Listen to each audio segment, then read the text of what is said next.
दोनही व्यक्ती सत्तेमधील सहभागी आहेत. मुंडे असू देत की धस असू देत, सत्तेतील व्यक्ती ज्या पद्धतीनं एकमेकावर आरोप करतायत याचा अर्थ स्पष्ट आहे की गुंडगिरी करणारीच माणसं आता सत्तेमध्ये सहभागी झाली आहे. हा अत्यंत गंभीर आरोप आहे. याची उच्चस्तरीय चौकशी केली पाहिजे आणि त्यातलं तथ्य शोधलं पाहिजे.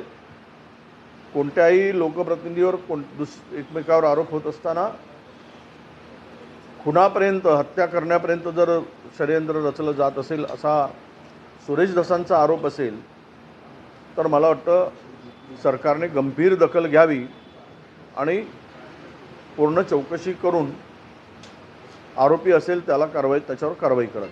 कुणाल कामराच्या 2 तारखेच्या शोमध्ये जे प्रेक्षक होते त्यांनाही नोटीस बजावून त्यांची चौकशी केली नाही. हे अभिव्यक्ती स्वातंत्र्याचा गडचेपी नाही, खड्डा खोदून त्याला पुरवणं आहे. हा कळस आहे. अरे कोण कुठे जावं, कोण काय ऐकावं, ह्याला काही बंधन आहेत काय? तो करमणुकीच्या दृष्टीनं गेले, त्याला करमणूक म्हणून सोडून द्यायला पाहिजे. आता प्रेक्षकावर जर नोटीस बजावली आणि त्यांना उपस्थित राहा म्हणून सांगण्याचा प्रयत्न झाला तर मला वाटतं या देशामध्ये, राज्यामध्ये कायद्याचं राज्य राहिलं नाही तर झुंडशाही आणि हुकुमशाहीचं राज्य आहे असा त्याचा अर्थ होतो.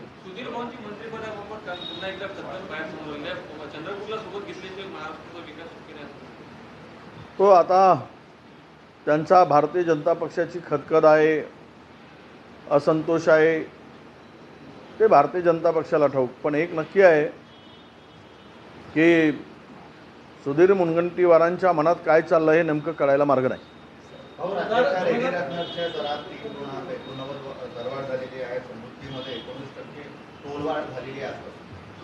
नाही, राज्य आता डबघाईस आलेलं आहे, त्यामुळे वसुली जोरात होणार.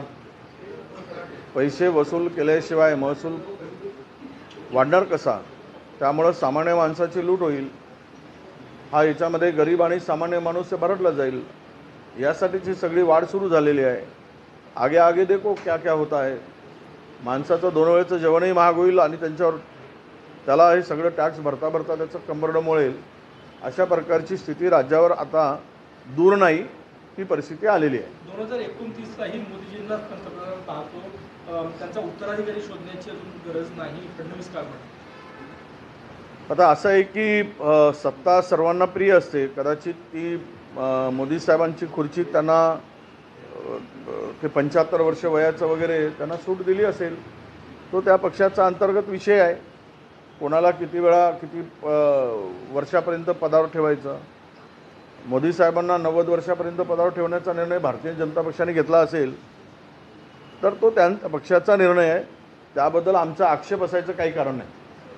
राज्यातील विजेच्या दरामध्ये पॉवर टेरिफमध्ये कमी करण्याचा निर्णय घेतलेला आहे, त्याबद्दल काय? नाही, आनंद आहे. पण वाढवले किती आणि कमी किती होत आहेत यातलं जर अंतर काढलं म्हणजे 100 रुपये वाढवायचे आहेत आणि 10 रुपये कमी करायचे आहेत.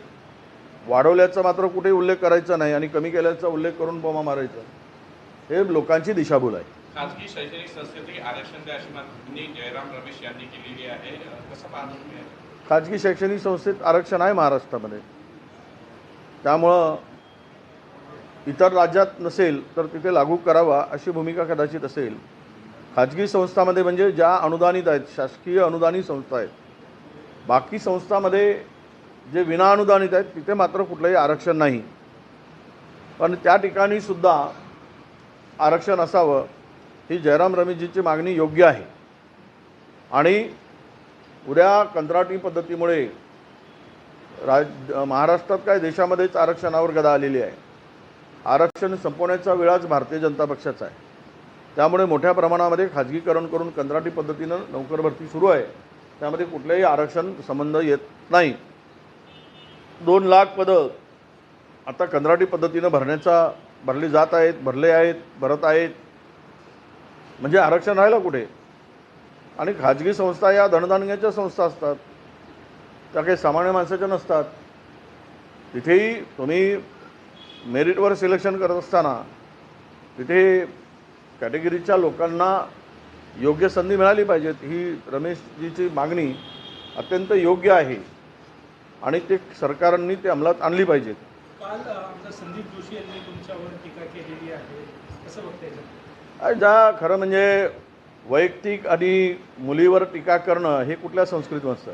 हे काय सनातन धर्मामध्ये हे शिकवलं आहे संदीप जोशीला? कुटुंबापर्यंत जाणं, आम्ही जाऊ शकतो त्यांच्या कुटुंबापर्यंत, त्याचे काय काय धंदे आहेत आम्हाला माहिती आहे. काय हॉटेलमधले काय रामायण महाभारत घडलं होतं आणि सत्ताधाऱ्यांची सत्ता असल्यामुळे कसे वाचलेत. आणि जो माणूस दिवाळीच्या सणामध्ये नॉनव्हेज खातो, तो संस्कृती भाषा करतो, यापेक्षा राज्याचं आणि धर्माचं दुर्दैव काय असू शकतं? पीक विमा योजनेचे काही निकष जे आहेत ते बदलले जाणार पीक विमा योजना मिळणार नाही.